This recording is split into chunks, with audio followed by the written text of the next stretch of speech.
Hello everyone, welcome to my channel. நாம இன்னைக்கு 6th standard bridge course module இருக்கிற English worksheet ஓட answers பார்க்க போறோம். Day 1 topic words reading synonyms and antonyms. இந்த மாடியூல்ல ஃபர்ஸ்ட் என்ன கொடுத்திருக்காங்க அப்படின்னா லேர்னிங் அவுட்கம் கொடுத்திருக்காங்க. அந்த லேர்னிங் அவுட்கம்ல 3 பாயிண்ட்ஸ் கொடுத்திருக்காங்க. அதாவது இந்த யூனிட் உங்களுக்கு நல்லா புரிஞ்சிச்சு அப்படின்னா you can able to associate words with synonyms and antonyms. அதே போல to identify synonyms and antonyms. To use synonyms and antonyms in sentence. அதாவது synonyms, antonyms அந்த ரெண்டு வார்த்தையை நல்லா புரிஞ்சுக்கிட்டீங்க அப்படின்னா ஒரு சென்டென்ஸ் ஒரு வாக்கியத்துல அந்த வார்த்தையை நீங்க தெளிவா அழகா பயன்படுத்துவீங்க அப்படின்னு சொல்லியிருக்காங்க. இதுல அடுத்த பாட்டு என்ன கொடுத்திருக்காங்க பாருங்க, டீச்சர்ஸ் ஆக்டிவிட்டி. டீச்சர் ஆக்டிவிட்டி கொடுத்திருக்காங்க. டீச்சர் என்ன பண்றாங்கன்னா ஃபர்ஸ்ட் உங்களை மோட்டிவேட் பண்ணுவாங்க இல்லையா? என்ன பண்றாங்க அப்படின்னா teacher assigns an activity for the students to get attention. The teacher writes some words on the blackboard and asks the students to read the words on the board. போர்ட்ல teacher சில வார்த்தைகள் எழுதி போட்டு அதை உங்களுக்கு படிக்க சொல்லுவாங்க. நான் உங்களுக்கு எழுதி வச்சிருக்கேன் பாருங்க. இங்க இருக்கிற வார்த்தையில நம்ம படிக்க போறோம். இது என்ன வார்த்தை பாருங்க, aged, beautiful, departed, hard, pull, infected. இந்த வார்த்தைகள் மிகவும் எளிமையான வார்த்தைகள் தான். இருந்தாலும் நீங்க 6ஆம் வகுப்பு மாணவர்களா இருக்கிறதுனால உங்களுக்கு இது கொஞ்சம் கடினமா தெரியலாம். இப்போ இந்த வார்த்தைகளை நீங்க ஒரு முறை படிக்கலாம் வாய் விட்டு. aged, beautiful, departed, hard, pull, infected அப்படின்னு. அடுத்து பார்க்கலாம், இன்ட்ரோடக்ஷன் பார்ட் கொடுத்திருக்காங்க. The teacher introduce the topic with the following activity. ஒரு ஆக்டிவிட்டி கொடுத்து அந்த டாபிக்கை உங்களுக்கு இன்ட்ரோடியூஸ் பண்றாங்க. அதாவது டீச்சர் என்ன பண்ணாங்க, ஒரு சென்டென்ஸ் சொல்றாங்க. What are the different ways you can move across the room? ஒரு ரூம்ல நீங்க ஒரு இடத்த விட்டு ஒரு இடம் நகர்றீங்க இல்லையா, அது எப்படியெல்லாம் நகரலாம் அப்படின்னு கேக்குறாங்க. ஒரு ரூம்ல நம்ம ஒரு இடத்த விட்டு இடம் நகரும், நடந்து போகலாம், இல்ல தவழ்ந்து போகலாம், இல்ல ஓடி போகலாம், இல்ல ஜம்ப் பண்ணி போகலாம் இல்லையா, குதிச்சு போகலாம். அது போல ஒரு ரூம்ல ஒரு இடத்துல இருந்து ஒரு இடத்துக்கு நீங்க எப்படி போவீங்க அப்படின்னு ஒரு டீச்சர் கேள்வி கேட்கும் போது நம்ம என்ன பண்ணலாம்னா இண்டிவிஜுவல் பிள்ளைங்க இல்லைன்னா ஃப்ரெண்ட்ஸ் ஒரு குரூப்பா சேர்ந்து நம்ம உட்காந்து அதை யோசிச்சு அந்த வார்த்தைகள் நம்ம இங்கிலீஷ்ல லிஸ்ட் அவுட் பண்ணோம். தமிழ்ல கேட்டா நம்ம கடகடன்னு சொல்லிடுவோம், நாங்க ஓடுவோம், நடப்போம், குதிப்போம் அப்படிலாம் சொல்லுவோம் இல்லையா. அதே போல நம்ம ஆங்கிலத்துல அதை சொல்ல போறோம். என்ன சொல்லுவாங்க பாருங்க, marching, marching, running, jumping, stepping, standing, crawl, walking அப்படின்னு. அதாவது நம்ம ஒரு இடத்த விட்டு ஒரு இடம் மூவ் பண்ணும்போது அந்த வார்த்தைகளை இது மாதிரி வார்த்தைகளை நம்ம பயன்படுத்தி நம்ம சொல்லலாம். ரன்னிங் இப்போ சொல்லலாம், ஜம்பிங் சொல்லலாம், ஸ்டெப்பிங் சொல்லலாம் இல்லையா. ஸோ இதை பேஸ் பண்ணி சில சென்டென்ஸ் உருவாக்கியிருக்காங்க பாருங்க. I walked slowly to the school, walked slowly, so walking நடக்கிறது. அதே மாதிரி I was standing under the tree, நிக்கிறது. ஸ்டாண்டிங்னது நிக்கிறது. அடுத்து பார்க்கலாம், பி த பேபி கிரால்டு, பாப்பா தவழுது. கிரால்டுனா தவழுறது. The monkey were jumping, the monkeys were jumping. குரங்குகள் வந்து ஜம்ப் பண்ணும், குதிக்கும். ஒரு மரத்துல இருந்து ஒரு மரத்துக்கு தாவும்னு சொல்லலாம். தாவுறது, குதிக்கிறத வந்து நம்ம என்ன சொல்லுவோம், ஜம்பிங்னு சொல்லுவோம். He got first prize in running. Running என்பது ஓடுதல் என்பதை குறிக்கும். Synonyms. Synonyms சொல்லும்போது if the two words have the same meaning of one another, it is said to be synonymous word. அதாவது ரெண்டு வார்த்தைகளும் ஒரே மாதிரி பொருள் தரணும். சினானிம்ஸ் என்பது மீனிங், பொருள் தரது. அப்போ ரெண்டு வார்த்தை இருக்கும், அந்த ரெண்டு வார்த்தைக்கும் ஒரே மாதிரி பாருங்க சேம் மீனிங் கொண்ட வார்த்தை இருந்துச்சுன்னா அதை நம்ம சினானிம் சொல்லலாம். அவங்க ஒரு எக்ஸாம்பிள் கொடுத்துருக்காங்க. எக்ஸாம்பிள் என்னென்ன வார்த்தை பாருங்க, ஜம்ப். ஜம்ப் என்பது என்னது, குதிக்கிறதுன்னு அர்த்தம், குதிக்கிறது. அதுக்கு நம்ம என்ன சொல்லலாம், லீப்னு சொல்லலாம், இல்ல பவுன்ஸ் சொல்லலாம். மோஸ்ட்லி நம்ம பவுன்ஸ் யூஸ் பண்ணுவோம் இல்லையா, ஜம்ப் பண்றது, பவுன்ஸ் பண்றது அப்படின்னு. அப்போ ஜம்ப்னா பவுன்ஸ் அப்படின்னு அர்த்தம். நம்ம ஹாப்னு கூட சொல்லலாம், ஹாப்னா குதிக்கிறது, ஹாப்பிங். அதனால பாருங்க ஜம்புக்கு எத்தனை மீனிங் பாருங்க, leap, bounce, hop are all synonymous to jump. Jump என்ற வார்த்தைக்கான மீனிங் தரக்கூடிய மற்ற சொற்கள் எது, லீப், பவுன்ஸ், ஹாப். அடுத்து பார்க்கலாம், it is in page number 30. Then the teacher explains the concept of antonyms. Antonyms ஓட கான்செப்ட்ஸை டீச்சர் எக்ஸ்பிளைன் பண்ணாங்க. இப்பதான் நம்ம பார்த்தோம் synonyms என்ன மீனிங் பார்த்தோம் இல்லையா. synonyms என்பது two words have same meaning of one another. Two words have the same meaning of one another. ஒரே மாதிரியான அர்த்தத்தை கொண்டா அது வந்து நான் சொல்றோம் synonyms அப்படின்னு சொல்றோம். இப்போ நம்ம என்ன பார்க்க போறோம், teacher explains the concept of antonyms. Antonyms என்ன சொல்ல போறாங்க, antonyms என்ன பாருங்க, if a word gives meaning exactly opposite to one another, எழுதுறேன், opposite to another, அதுதான் ஒரு வார்த்தை. If a word gives meaning exactly opposite to another word in the same language, it is said to be antonyms. So opposite to one அனதரா இருக்கும்போது நம்ம என்ன சொல்லுவோம், antonyms அப்படின்னு சொல்லுவோம். The word antonyms originate from the Greek word anti, which stand for opposite. Onyms stand for name, opposite name. அதுதான் வந்து என்னது antonyms அப்படின்னு சொல்லியிருக்காங்க. For example, the antonyms of hot is cold. பாருங்க, இந்த hot இருக்கு இல்லையா, hotனா சூடா இருக்குது, அதோடைய ஆப்போசிட் என்னது, ஆப்போசிட் வேர்டு கோல்டு. அப்போ முதல்ல நம்ம மோஸ்ட்லி பார்த்தா இந்த வார்த்தையை குறிப்போம் இல்லையா, ஒரு இன்ட்டு மார்க் போட்டு சொல்லுவோம், ஹாட் ஒரு இன்ட்டு போட்டு கோல்டு அப்படின்னு நம்ம குறிப்போம், ஏன்னா அதோட ஆப்போசிட் அப்படின்னு அர்த்தம். அதே மாதிரி அப்பு பாருங்க, நம்ம அடிக்கடி பயன்படுத்த வார்த்தை அப், நம்ம என்ன வார்த்தை அதுக்கு ஆப்போசிட் டவுன், அப் டவுன். இது ஒரு ஆன்டனிம்ஸ் ஆன பேர். அடுத்து ரீஇன்ஃபோர்ஸ்மெண்ட் கொடுத்திருக்காங்க. Teacher gives some more example to strengthen the concept of synonyms and antonyms. The synonyms, antonyms இந்த ரெண்டு வார்த்தை உங்களுக்கு நல்லா புரியறதுக்காக டீச்சர் உங்களுக்கு நிறைய எக்ஸாம்பிள்ஸ் கொடுத்திருக்காங்க, பார்க்கலாம். synonyms, synonyms are words that have almost the same meaning. இப்போ நம்ம பார்த்தோம், ரெண்டு வார்த்தைக்கும் ஒரே மாதிரி மீனிங் இருந்துச்சுன்னா அது வந்து synonyms சொல்லுவாங்க. Example, the words big and large are synonyms. big, large இது ரெண்டுமே சினானிம்ஸ். ஏன்னா பிக்னா பெருசுன்னு அர்த்தம், லார்ஜ்னாலும் பெருசுன்னு அர்த்தம். சோ பிக், லார்ஜ் இது ரெண்டுமே என்னது சினானிம்ஸ். சினானிம்ஸ் நம்ம சின்ன வயசுல எப்படி எழுதுவோம்னா பிக் அப்படின்னு போட்டு ஒரு சின்ன ஐஃபோன் மாதிரி ஒரு கோடு போட்டு இங்க என்ன எழுதுவோம், லார்ஜ். இல்ல சினானிம்ஸ் மோஸ்ட்லி பார்த்தீங்கன்னா ஐஃபோன் போட்டு it has got similar meaning, ரெண்டுத்துக்கும் சிமிலர் மீனிங் இருக்கு இல்லையா, ஒரே மாதிரியான மீனிங் சொல்ல வார்த்தைங்க. அடுத்து பார்க்கலாம் ஆன்டனிம்ஸ் என்ன பார்க்கலாம். Antonyms are words that have opposite meaning. ரெண்டு வார்த்தைக்கும் ஆப்போசிட் மீனிங், வேற வேற அர்த்தம், அப்படியே மாத்தி அர்த்தம், சரியா, எதிர் சொற்கள் அப்படின்னு சொல்லுவாங்க தமிழ்ல. எதிர் சொல்லு தான் வந்து antonyms. எக்ஸாம்பிள் பார்க்கலாம்.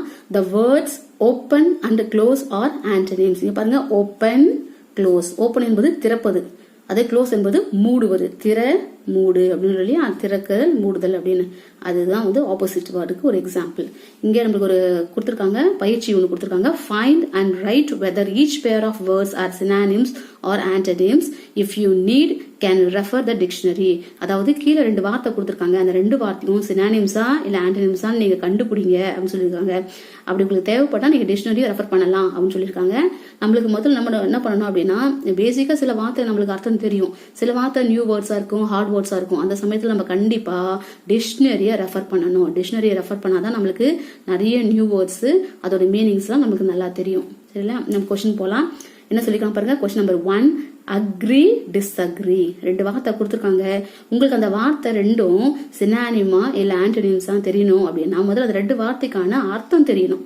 அக்ரினா ஒத்துக்கொள்றது, சரியா, ஒரு விஷயத்த நம்ம ஏத்துக்கிறோம். டிஸ்அக்ரினா அதை ஏத்துக்க மாட்டோம். டிஸ்அக்ரினா ஏத்துக்க மாட்டோம், ஏத்துக்கிறது ஏத்துக்க மாட்டோம். அப்ப ரெண்டு வார்த்தைகள் என்ன வார்த்தைங்க, இந்த ரெண்டு வார்த்தைகளும் எதிர் சொல் இல்லையா, ஆப்போசிட் மீனிங் கொடுக்குது. ஆப்போசிட் மீனிங் கொடுத்தாவே என்ன அர்த்தம், அது ஆன்டனிம்ஸ் இல்லையா, ஆன்டனிம் அப்படின்னு சொல்லி அந்த டேஷ் பக்கத்துல கொடுத்துருக்காங்களே டேஷ், அந்த டேஷ்ல அந்த வார்த்தை நம்ம எழுதலாம். செகண்ட் கொஸ்டின் பாருங்க. Cold, freezing. கோல்டு, கோல்டுனா சில்லுன்னு இருக்குது இல்லையா, ஃப்ரீசிங், ஃப்ரீசிங் கோல்டு சொல்லுவோம் இல்லையா, அதுவும் சில்லுன்னு இருக்குது. ஸோ கோல்டு, ஃப்ரீசிங் இந்த ரெண்டு வார்த்தையுமே synonym. Easy, difficult. Easy, difficult நமக்கு தெரியும். ஈஸினா ரொம்ப எளிமையா இருக்குது, டிஃபிகல்ட்னா ரொம்ப கஷ்டமா இருக்குது. இப்ப பாருங்க, இந்த பயிற்சி உங்களுக்கு ஈஸியா இருக்கா இல்ல டிஃபிகல்ட்டா இருக்கா அப்படின்னு கேட்பாங்க இல்லையா. அப்போ இதுவே இதுல இருந்து நம்மளுக்கு என்ன தெரியுது, இது ரெண்டும் வந்து ஆப்போசிட் வேர்ட்ஸ். ஆப்போசிட் வேர்ட்ஸ் அர்த்தம் ஆன்டனிம்ஸ். ஸோ அந்த இடத்துல ஆன்டனிம் எஸ்லாம் போட தேவையில்ல, நீங்க ஜஸ்ட் ஆன்டனிம் அப்படின்னு எழுதணும். அடுத்து பார்க்கலாம். ஆர்கியூ, ஸ்கிரியூபிள் அப்படி கொடுத்துருக்காங்க. இது ரெண்டுமே பார்த்தீங்கன்னா சினானிம், ஒரே மாதிரியான மீனிங். நம்ம வந்து ஆர்கியூ பண்றது அப்படின்னா விவாதம் பண்ணுதல், அது மாதிரி ஒரு மீனிங்ல வரும். அடுத்து கெஸ், எஸ்டிமேட். அது பார்த்தனா இது வந்து ஆன்டனிம்ஸ், எதிர் சொல். கெஸ் பண்றதுன்னு சொல்லும்போது, இப்போ ஒரு பொருள், இப்போ இந்த பேனானா அந்த பேனோட விலை எவ்வளவு இருக்கலாம் அப்படின்னு சொல்லிட்டு, ஒரு வேலை 5 ரூபாய் இருக்கலாம் இல்ல 10 ரூபாய் இருக்கலாம் அப்படின்னு நம்ம என்ன பண்றோம்னா ஒரு உத்தேசமா சொல்றோம், நம்மளே ஒரு கெஸ் பண்ணி சொல்றோம், இந்த ஒரு 5 ரூபாய் இருக்கலாம் இந்த பேனா, இல்ல 10 ரூபீஸ் இருக்கலாம் அப்படின்னு. எஸ்டிமேட்னா அது கரெக்டா சொல்றது, இந்த பேனாவோட விலை இவ்வளவுதான் அப்படின்னு நம்ம எக்ஸாக்டா சொல்றது வந்து எஸ்டிமேட். ஸோ இது ரெண்டுமே என்ன வார்த்தை அப்படின்னா ஆன்டனிம்ஸ் ஆன ஒரு வார்த்தை. அடுத்து பார்க்கலாம். Question number 6, bottom, top. Bottom என்பது கீழே, டாப் என்பது மேலே. ஸோ இது ரெண்டுமே என்ன சொற்கள், எதிர் சொற்கள், அதனால வந்து ஆன்டனிம்ஸ். Tired, energy. டயர்டா இருக்கேன் இல்ல எனர்ஜியோடு இருக்கேன் அப்படின்னு சொல்லும் போது, டயர்ட்னா அது சோர்வா இருப்பது, எனர்ஜினா ரொம்ப உற்சாகமா சக்தியோட இருப்பது இல்லையா. அது ரெண்டும் வந்து என்ன சொற்கள், ஆன்டனிம்ஸ். ஸோ ஆன்டனிம்னா சினானிமா நம்ம பாக்கிறதுக்கு கண்டிப்பா கொடுத்துருக்க வேர்ட்ஸோடைய மீனிங் உங்களுக்கு தெரியணும். அப்பதான் உங்களால ஈஸியா அதை ஐடென்டிஃபை பண்ண முடியும். உங்களுக்கு தெரியாத வேர்டு இருக்க கண்டிப்பா வாய்ப்பு இருக்குது. அப்போ கண்டிப்பா நீங்க என்ன பண்ணணும்னா டிக்ஷனரியை ரெஃபர் பண்ணுங்க. அப்படி இல்லைன்னா ஸ்மார்ட் போன்ல வந்து கூகுள் இல்லையா, அதுல போயிட்டு நீங்க மீனிங் எல்லாம் பாத்துக்கலாம், ப்ரௌஸ் பண்ணி ஆன்சர்ஸ் கண்டுபிடிக்கலாம். Huge, gigantic. பாருங்க, ஹியூஜ்னா பெருசு, ஜைஜாண்டினாவும் பெருசு. அப்ப ரெண்டுமே அர்த்தம் சினானிம்கான ஒரு இது. அடுத்து சிங்க், ஃப்ளோட். அப்ப சிங்க்னா உங்களுக்கு என்னன்னு தெரியணும். சிங்க் என்பது மூழ்குதல். ஒரு தண்ணியில ஒரு கல்லை போட்டா என்ன ஆயிடும், தண்ணியில ஒரு கல்லை போட்டா என்ன ஆகும், கல்லு முழுகிடும். அப்ப சிங்க் ஆயிடும். ஃப்ளோட்னா மிதத்தல். அப்ப மேல வந்து மிதக்கிறது. தண்ணியில என்ன மிதக்கும், கப்பல் மிதக்கும் இல்லையா. அப்ப முழுகுதல் மிதத்தல் அப்படின்னு சொல்லும் போது இது கண்டிப்பா என்ன வேர்டு, எதிர் சொல். அப்ப ஆன்டனிம்ஸ், ஆப்போசிட் மீனிங் இருக்கு இல்லையா. சோ அப்போ இது வந்து ஆன்டனிம்ஸ். கொஸ்டின் நம்பர் 10 பார்க்கலாம். விண்டி காம் அப்படின்னு. விண்டினா ஒரே காத்தடிக்குது, ரொம்ப வேகமா காத்து, புயல் காத்து மாதிரி அடிக்கிறத விண்டின்னு சொல்றோம். காம்னா ரொம்ப அமைதியா இருக்குது. அப்ப கண்டிப்பா இது ரெண்டு என்ன பார்த்தேன், ஒரு ஆப்போசிட் வேர்டு. அப்ப ஆன்சர் என்னது, ஆன்டனிம்ஸ். அதுதான் ஆன்சர். சோ இதே மாதிரி நீங்க என்ன பண்ணலாம் அப்படின்னா இதே மாதிரி நீங்க என்ன பண்ணலாம் அப்படின்னா இதுக்கான அந்த ஆன்சர்ஸை நீங்க கொடுத்துருக்க கோட்ல நீங்க எழுதலாம். அடுத்து பார்க்கலாம்.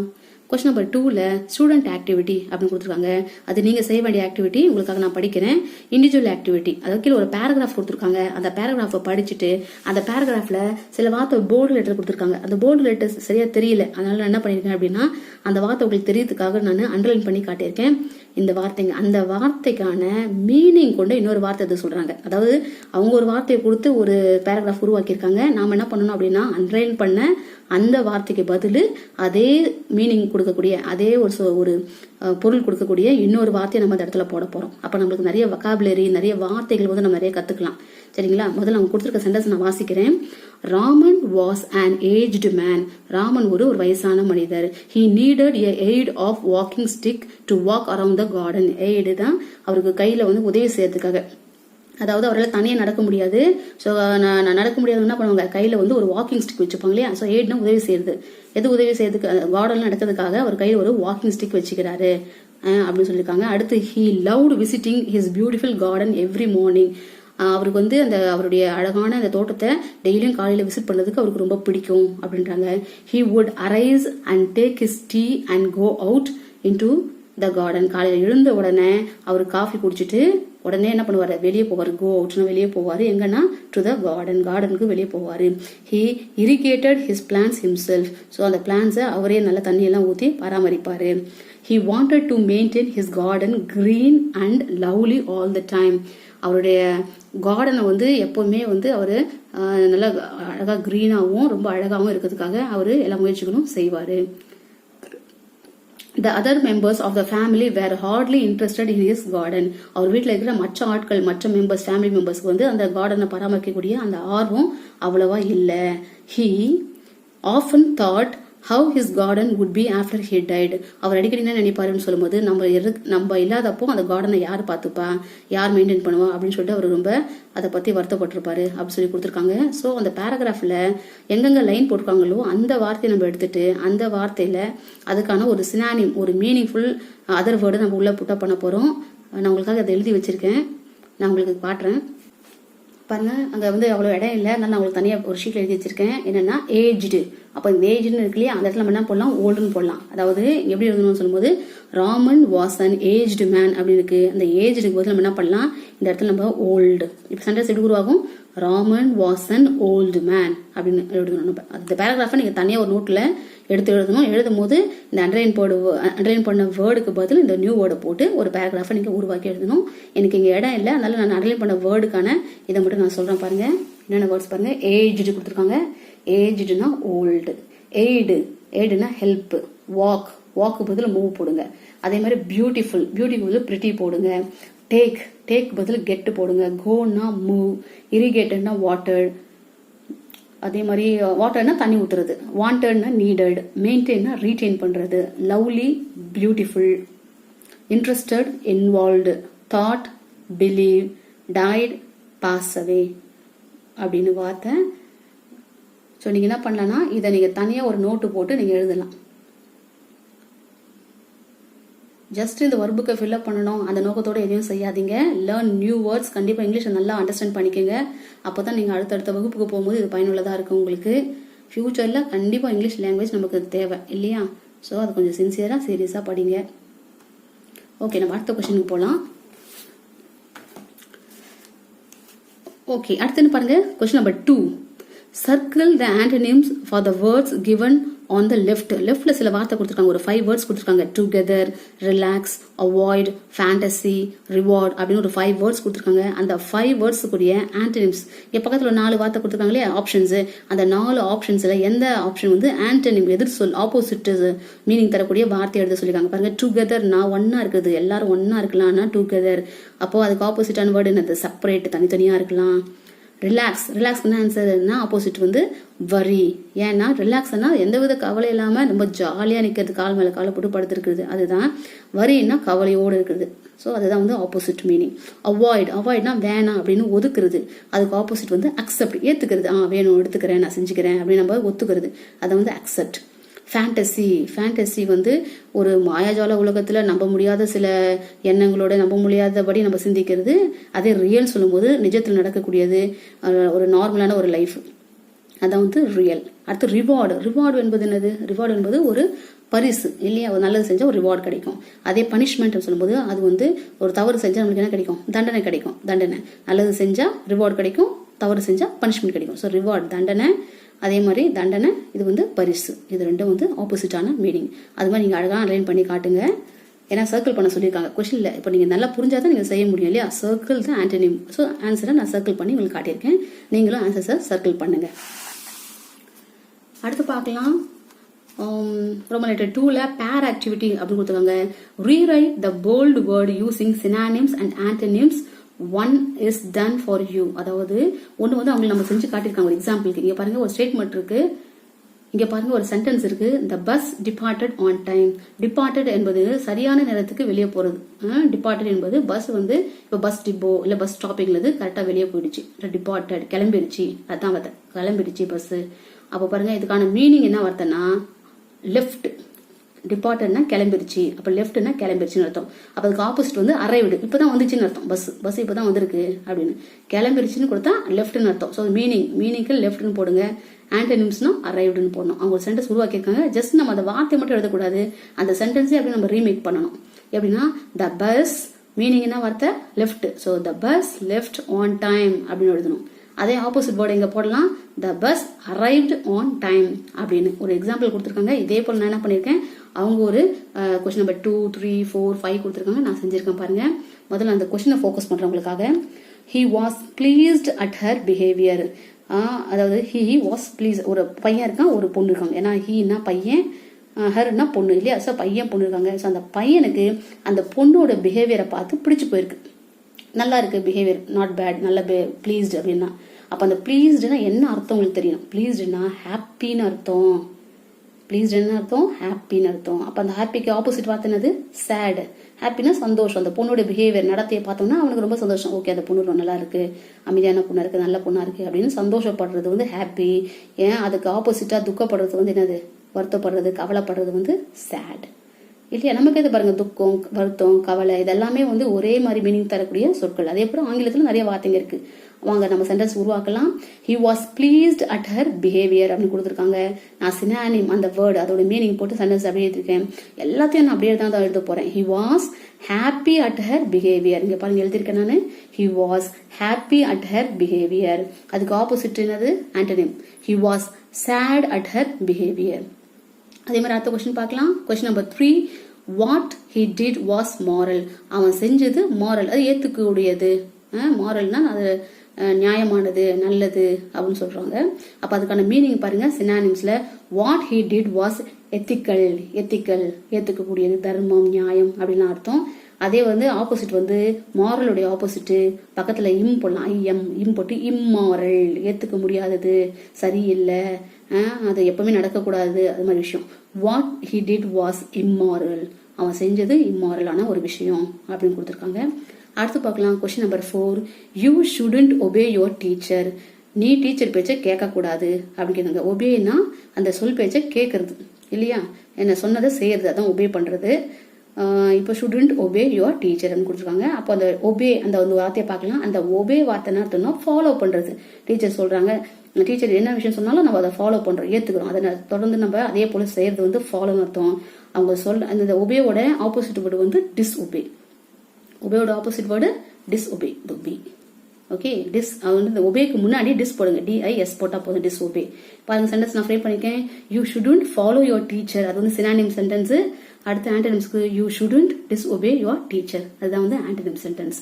அடுத்து பார்க்கலாம் question number 5. The project was very hard. அந்த ப்ராஜெக்ட் நாங்கள் செய்யக்கூடிய அந்த ப்ராஜெக்ட் வந்து ரொம்ப கஷ்டமா இருக்கு அப்படின்னு சொல்லியிருக்காங்க. அப்போ அந்த ஹார்டு அதுதான் வந்து வேர்டு. அந்த ஹார்டுன்னா என்ன சொல்லுவோம், நம்ம டஃப்னு கூட சொல்லலாம். ரொம்ப டஃப்பா இருக்கு, கஷ்டமா இருக்கு, அதை செஞ்சு முடிக்க முடியல அப்படின்னு. So the project was very tough அப்படின்னு சொல்லலாம். இல்லைன்னா the project was very easy, ஏன்னா ஆன்டனிம் வேர்டு எதிர் சொல். ஹார்டோட எதிர் சொன்னது ஈஸி, ரொம்ப ஈஸியா இருக்கு அப்படின்னு சொல்லி முடிக்கலாம். உங்களுக்காக நான் என்ன பண்ணிருக்கேன் அப்படின்னா அந்த வேர்ட்ஸ் அண்டர்லைன் பண்ணி காட்டியிருக்கேன். சினானிம் வேர்டு ஹாப்பி அந்த அண்டர்லைன் பண்ணி காட்டுங்க. அதே மாதிரி sad opposite word. Ethical synonym word, opposite வந்து immoral. Follow synonym word, disobey வந்து ஆப்போசிட் வேர்டு. அதே போல டஃப் சினானிம் வேர்டு, ஆன்டனிம்ஸ் வந்து ஈஸி. அது மாதிரி அடுத்து பார்க்கலாம். ஒரு குரூப் ஆக்டிவிட்டி கொடுத்துருக்காங்க. அந்த குரூப் ஆக்டிவிட்டில என்ன சொல்லிருக்காங்க பாருங்க. The teacher divides the class into 2 groups and distributes some word cards to each group. So teacher என்ன பண்ணிருக்காங்கன்னா அந்த கிளாஸை வந்து சில குரூப்ஸா பிரிச்சு சில வேர்ட் கார்டு கொடுத்துருக்காங்க. வேர்ட்ஸ் என்ன கொடுத்துருக்காங்க பாருங்க. Old, happy, bright, bottom, huge, sharp, full அப்படின்னு நிறைய வேர்ட்ஸ் கொடுத்துருக்காங்க. அந்த வேர்ட்ஸ் வச்சு என்ன சொல்றாங்கன்னா சென்டென்ஸ் ஃப்ரேம் பண்ண சொல்றாங்க. இங்க பாருங்க ஃபர்ஸ்ட் என்ன கொடுத்துருக்காங்க, அவங்க ஒரு எக்ஸாம்பிள் கொடுத்துருக்காங்க. குரூப் 1, குரூப் 2 அது 2 குரூப்பா பிரிக்கிறாங்க. அதுல குரூப் 1க்கு வந்து ஒரு சென்டென்ஸ் எழுதுறாங்க. My house is big. So பிக்னு ஒரு வார்த்தையை பயன்படுத்தி ஒரு சென்டென்ஸ் எழுதுறாங்க. அப்போ குரூப் 2 என்ன பண்ணணும்னா அவங்க சொன்ன அந்த பிக் வார்த்தையோட ஆப்போசிட் வேர்டை போட்டு ஒரு அதே சென்டென்ஸ் நம்ம மாற்றணும். இப்போ என் வீடு ரொம்ப பெருசா இருக்கும், அவங்க என்ன பண்ணணும், என் வீடு ரொம்ப சின்னதா இருக்கும் அப்படின்னு எழுதணும். அதுதான் ஆப்போசிட் ஸ்டேட்மெண்ட். அதாவது we are learning meaning and opposite word. அப்போ அந்த வேர்டோட ஆப்போசிட் சொல்ல வச்சு ஒரு சென்டென்ஸ் உருவாக்குறாங்க. குரூப் 1 என்ன சொல்றாங்க, my house is big. Group 2 என்ன சொல்றாங்க, மை ஹவுஸ் இஸ் ஸ்மால் அப்படின்னு சொல்றாங்க. பாருங்க மேல இருக்கு இல்லையா, அப்போ அந்த ஓல்டு வச்சு நம்ம உருவாக்கலாம். ஓல்டு இல்லைன்னா happy, bright, bottom, huge, sharp, full நிறைய வேர்ட்ஸ் இருக்கு. ஆனா இங்க எனக்கு ஒரு 4 லைன் தான் கொடுத்துருக்காங்க. நான் என்ன பண்றேன், ஒரு 4 சென்டென்ஸ் மட்டும் நான் ஃப்ரேம் பண்றேன். இப்போ அந்த ஹாப்பி இருக்கு இல்லையா, அந்த ஹாப்பி வச்சு ஃப்ரேம் பண்ணலாம். He is happy, அவன் சந்தோஷம். He is sad. அப்போ ஹாப்பி அந்த வார்த்தைக்கான ஆப்போசிட் ஆன்டனிம்ஸ் எது, சேட் அப்படின்னு உங்களுக்கு தெரிஞ்சிருக்கணும். அதே மாதிரி அடுத்த கொஸ்டின் பாருங்க. பிரைட் இருக்கு இல்லையா, பிரைட்னு வேர்டு, அந்த வேர்டை யூஸ் பண்ணி நம்ம சென்டென்ஸ் உருவாக்கலாம். The light is bright. இந்த லைட், இந்த ஒளி வந்து ரொம்ப பிரைட்டா இருக்குது, ரொம்ப வெளிச்சமா இருக்குது அப்படி சொல்றோம். என்ன சொல்லலாம், the light is dim. DIM, dim என்பது வெளிச்சம் அவங்கள இல்லாம சாதாரணமா ஒளி ரொம்ப குறைவா வருது, டிம்னு சொல்லுவோம். DIM, dim. பிரைட்டோட ஆப்போசிட் டிம்னு உங்களுக்கு தெரியணும். அதே போல அடுத்து பாருங்க. பாட்டம்னு இருக்கு இல்லையா, பாட்டம்னா கீழே. அப்போ நம்ம அதுக்கு நம்ம சொல்லலாம், the pen is on the bottom of the table அப்படின்னு சொல்லலாம். பேனா எங்க இருக்குது அப்படின்னா டேபிளோட கீழே இருக்கு. அதே மாதிரி the pen is on the top of the table, டேபிளுக்கு மேல இருக்கு. அப்ப பாட்டம்னா அதோட ஆப்போசிட் டாப்னு தெரியணும். அதே போல அடுத்த சென்டென்ஸ் பாருங்க. My plate is full. என்னுடைய தட்டு ஃபுல்லா இருக்குது, எல்லா பலகாரம் வச்சு உணவு வச்சு ஃபுல்லா இருக்கும் போது மை பிளேட் இஸ் ஃபுல் அப்படின்றாங்க. அதுக்கு ஆப்போசிட் என்னது, மை பிளேட் இஸ் எம்டி. அதாவது மேல கொடுத்துருக்க எல்லா வார்த்தைக்கான உங்களுக்கு மீனிங்கும் தெரியணும், ஆன்டனிம்ஸும் தெரியணும். பாருங்க, ஓல்டுனா வயசானது, அப்ப அதுக்கு என்ன சொல்லுவோம், யங் ஆப்போசிட். ஹாப்பி சந்தோஷமா இருக்கிறது, அதுக்கு ஆப்போசிட் சேட். பிரைட் ஒளி பிரகாசமா இருக்கிறது, நல்ல வெளிச்சம் அப்படியே பாயிருது. வெளிச்சம் இல்லைன்னா அது என்ன சொல்லுவோம், டிம் அப்படின்னுவோம். பாட்டம்னா கீழே, மேல இருந்தா டாப்ன்றோம். ஹியூஜ்னா பெருசு இல்லையா, அதோட ஆப்போசிட் வந்து ஸ்மால். அதே மாதிரி ஷார்ப், ரொம்ப ஷார்ப்பா இருக்குது, ரொம்ப கூர்மையா இருக்குது, அது ஷார்ப்னு சொல்லுவோம். அது கூர்மை இல்லாம இருந்தா பிளண்ட் அப்படின்னுவோம். ஃபுல்னா நிரம்பி ஃபுல்லா இருக்கிறது இல்லையா, நிரம்பி இருக்கிறது. அப்போ அதுல ஒண்ணுமே இல்லாம காலியா இருந்துச்சுன்னா எம்டி அப்படின்னுவோம். அதனால இதை வச்சு நீங்க என்ன பண்ணலாம், இந்த கொடுக்கப்பட்ட டேஷை நீங்க ஃபில் அப் பண்ணலாம். அடுத்து பார்க்கலாம். எவாலுவேஷன் பார்ட்ல ஒர்க் ஷீட் கொடுத்துருக்காங்க. Write yes on the line if the 2 words are synonyms. அங்க 2 வேர்டு கொடுத்துருக்காங்க, பேரா 2 வேர்டு கொடுத்துருக்காங்க. பாத்தீங்கன்னா அந்த 2 வேர்டும் சினானிமா இருந்துச்சுன்னா எஸ் போடுங்க. அண்ட் ஒருவேளை அது வந்து சினானிம்ஸா இல்ல அப்படின்னா அந்த இடத்துல நோன் போட்டு அதுக்கான ப்ராப்பர் சினானிம் வேர்டு கொடுக்கணும். அதாவது பிக்னு ஒரு வார்த்தை கொடுத்துருக்காங்கல்ல, அப்ப அதோட சினானிம் வேர்டு அதையும் நம்ம எழுதணும்.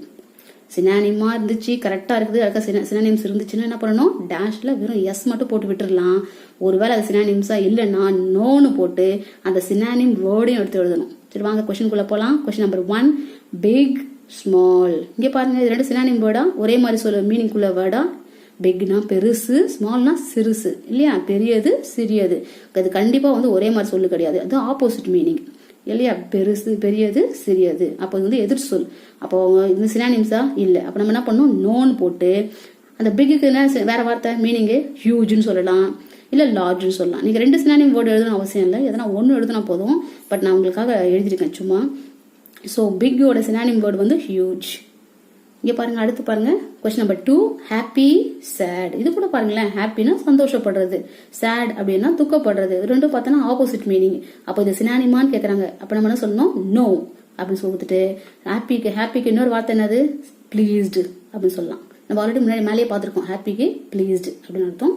அதே போல பாருங்க, ஷார்ட், டால். ஷார்ட் என்பது ரொம்ப சின்னது, டால் என்பது ரொம்ப பெரியது இல்லையா. உயரம் குறைவா இருந்தா குள்ளம், இது வந்து ரொம்ப உயரம் அதிகமாக இருக்காங்க இல்லையா, அதுக்கு என்ன பண்ணலாம், இது வந்து சினானிம் வேர்டு கிடையாது. ஸோ நோன்னு போட்டு ஷார்ட், என்ன முதல்ல கொடுத்துருக்காங்க அந்த வார்த்தையோட மீனிங் எழுதணும். ஸோ அதோட மீனிங் என்னதுன்னா ஸ்மால். அது கொஸ்டின் நம்பர் 4 பாருங்க, ரிச், போர். இதுல கூட பார்த்தோன்னா ரிச்னா பணக்காரர், போர்னா ஏழை. ஸோ இதுவும் வந்து சினானிம் மீனிங் கிடையாது, சினானிம் கிடையாது. ஸோ நோன் போட்டு ரிச்சுக்கு நம்ம என்ன வார்த்தை எழுதலாம், ப்ராஸ்பரஸ் அப்படின்னு எழுதலாம். அடுத்து பார்க்கலாம் கொஸ்டின் நம்பர் 5, சி, ஓஷன். சீனா கடல், ஓஷனும் பெருங்கடல். அவங்க கிட்டத்தட்ட 2 ஒரே மீனிங் தான். அதனால நம்ம என்ன சொல்லலாம், சினானிம்ஸ்னு கேட்டிருக்காங்க. அப்போ எஸ்ன்னு போட்டு நம்ம விட்டுடலாம். கொஸ்டின் நம்பர் 6 பாருங்க, லாஃப், கிரை. லாஃப் என்பது சிரித்தல், கிரை என்பது அழுறது. ஸோ இது வந்து சினானிம் கிடையாது. அப்போ இட் இஸ் நாட் சினானிம். நோன்னு போட்டு லாஃபுக்கு மீனிங் என்னது, ஸ்மைல், ஸ்மைல்னு எழுதலாம். அதே மாதிரி அடுத்து பார்க்கலாம், மீல், ஃபுட்டு. மீல்னா உணவு, ஃபுட்டும் உணவு இல்லையா. ஸோ அது வந்து சினானிம் கரெக்டாக இருக்கு. ஸோ எஸ் போடலாம். அடுத்து question number 8, full, empty. So ஃபுல்னா நிரம்பி இருக்குது, எம்டினா காலியாக இருக்குது. ஸோ இது ரெண்டு வந்து opposite words. So it is not synonyms. அதனால நோன் போட்டு அந்த ஃபுல்லுன்னு அர்த்தம் சொல்லலாம், ஃபில்டு, எல்லாம் நிரம்பி இருக்கு, ஃபில்டுன்னு சொல்லலாம். ஸோ அதோட மீனிங் எழுதலாம். அடுத்து பார்க்கலாம் கொஸ்டின் நம்பர் 9, ஃபியூ, மெனி. ஃபியூனா 2-3 இருக்கிறது, மெனினா நிறைய இருக்குது. ஸோ குறைவு இல்லையா, குறைவா இருக்கிறது, நிறைய இருக்குது. அப்போ இது கண்டிப்பாக சினானிம் வேர்டு கிடையாது. ஸோ நோன்னு போட்டு ஃபியூக்கு என்ன மீனிங்கு, சம்னா சில அப்படின்னு ஒரு மீனிங் வரும் தமிழில். அதனால அந்த வார்த்தையை நம்ம போடுறோம். அடுத்து பார்க்கலாம் question number 10, dull, sharp. Dull என்பது என்னது, ஒரு மாதிரி பிளண்டா சாதாரணமா இருக்குது. ஷார்ப்னா ரொம்ப புத்திசாலியா கூர்மையான அறிவோடு இருக்குது, ஷார்ப்னு சொல்லுவாங்க. ஸோ இது ரெண்டும் வந்து மீனிங்கான சொற்கள், மீனிங்கான சொற்கள் கிடையாது. ஸோ நோன்னு போட்டு டல்லுக்கான இன்னொரு மீனிங் என்னது, டிம், அந்த வார்த்தையை நம்ம எழுதணும். ஸோ இதோட டே 1க்கான ஒர்க் ஷீட்ஸை நம்ம ஃபில் பண்ணிட்டோம். இது கண்டிப்பாக உங்களுக்கு ஒரு பயனுள்ள வீடியோ இருக்கும் அப்படின்னு நான் நம்புறேன். இது நல்லா ப்ராக்டிஸ் பண்ணுங்க. கண்டிப்பாக நீங்கள் இங்கிலீஷ் நாலேஜை ஈஸியாக வளர்த்துக்கலாம். உங்களுக்கு பிடிச்சிருந்தா இந்த வீடியோவை லைக் பண்ணுங்க, ஷேர் பண்ணுங்க. தேங்க்ஸ் ஃபார் வாட்சிங்.